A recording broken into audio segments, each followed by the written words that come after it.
In uno splendido abito nei toni del rosso, il colore dell'amore, tema del Carnevale 2020, Linda Pani, Maria dell'anno 2019, domenica a mezzogiorno è scesa dalla loggia del campanile di San Marco nei panni dell'angelo.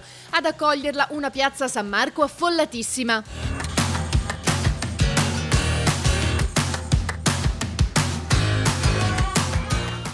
È stato fantastico, un sogno che si realizza, le prime parole di Linda una volta a terra. Non dovevo piangere ma non sono riuscita a trattenere le lacrime, è stato brevissimo ma intenso, è proprio volato. Energia pura, a parole non si può descrivere. A precedere il volo dell'angelo, come ogni anno, la sfilata dei cortei storici.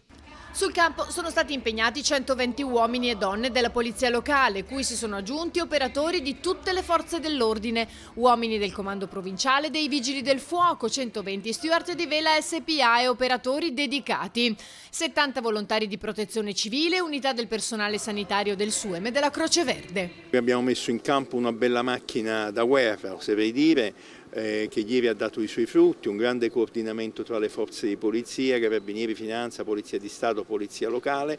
Io dico che in queste circostanze la squadra deve funzionare. Noi abbiamo messo in campo una bella squadra, una grande armonia, l'obiettivo è quello di garantire la sicurezza ai cittadini. Sono manifestazioni complesse perché vengono fatte in luoghi storici, però siamo riusciti con questo evento veramente a mettere a punto la macchina. Faremo ancora di meglio perché io dico sempre che oggi non è come ieri e domani non è come oggi e quindi dobbiamo sempre migliorarci e fare di più, cosa che faremo già domenica prossima nel volo dell'Aquila.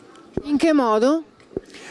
Affineremo tutti gli afflussi, vogliamo che le persone arrivino in maniera fluida alla piazza, cioè finalizzando quindi la sicurezza sempre anche alla serenità dei cittadini.